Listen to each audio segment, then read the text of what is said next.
இங்கே வந்து என்ன பண்ணுறாங்க, சாரதா அவசர அவசரமாக சமையல்லாம் பண்ணுறாங்க. நிறைய சமையல் பண்ணி அசத்துறாங்க. அதை பார்த்து காவேரி வந்து, என்னம்மா இன்னைக்கு இவ்வளோ வந்து சமையல் சமைச்சு வச்சுருக்கேன், இவ்வளோ யாருக்கு?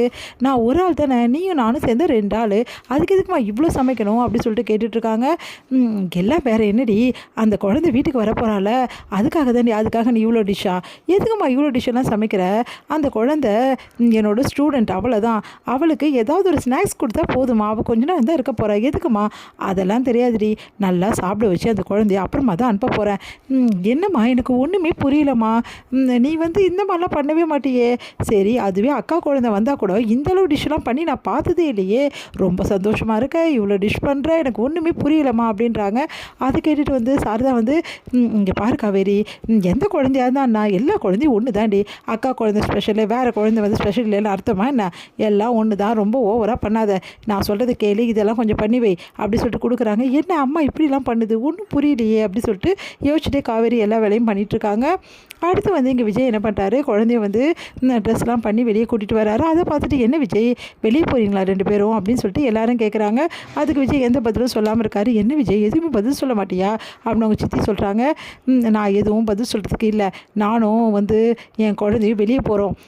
என்ன விஜய் காலையிலே கிளம்பிட்டீங்க, இன்றைக்கி அவளுக்கு லீவு தானே, ஸ்கூல் எங்கே போகிறீங்க அப்படின்னோடனே, அதெல்லாம் எல்லார்கிட்ட சொல்லிட்டு இருக்க முடியாது, எங்களுக்கு 1000 வேலை இருக்குது, இதுக்கப்புறம் எங்கள் வாழ்க்கையை நாங்களே பார்த்துக்குறோம், தேவையில்லாமல் எல்லோரும் எங்கள் வாழ்க்கையில் தலையை வந்து விடுறத விட்டுருங்க, போதும், நாங்கள் பட்டதெல்லாம் நீங்கள் பண்ணதும் எங்களுக்கு போதும் அப்படின்றாரு.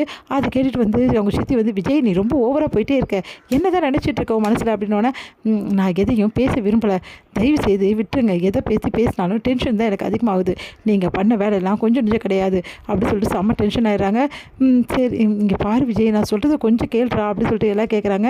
நீங்கள் சொல்கிறது எதையும் கேட்கறதுக்கு நான் தயாராக இல்லை, பொய்க்கு மேலே பொய்யா நீங்கள் சொல்லிட்டு இருப்பீங்க, அதெல்லாம் நான் கேட்டுட்ருக்கணுமா அப்படின்னோடனே, குழந்தை வந்து பார்க்குறா, குழந்தை இருக்கான்னு பார்க்குறா, இல்லை நடக்கிறது வேறு, நீ வா போகலாம் அப்படின்னு சொல்லிட்டு, காவேரி வா போகலாம் அப்படின்னு சொல்லிட்டு குழந்தைய கூட்டிகிட்டு போகிறாரு.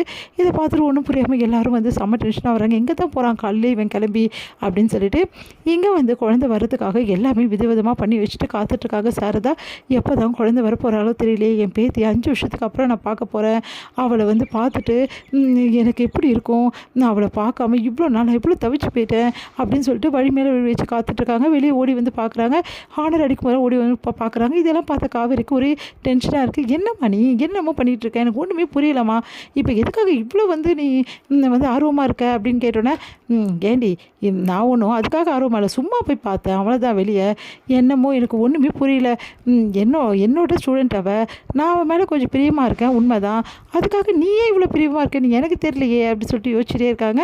பார்த்தா வந்து விஜயோட கார் சத்தம் கேட்குது. உடனே ஓடி வராங்க வெளியே. சாரதா பார்த்துட்டு வந்து அப்படியே சந்தோஷம் தாங்க முடியல, குழந்தை எழுந்து இறங்கி வரா. பார்த்துட்டு ஓடி போய் அப்படியே கட்டி பிடிச்சிக்கிறாங்க, அப்படியே கிஸ் பண்ணுறாங்க. வந்து பார்த்துட்டு வந்து வந்துட்டு அடி செல்லும் அப்படி சொல்லிட்டு அப்படியே வந்து உச்சி முகர்றாங்க. இதெல்லாம் பார்த்து காவேரிக்கு ஒன்றுமே புரியல.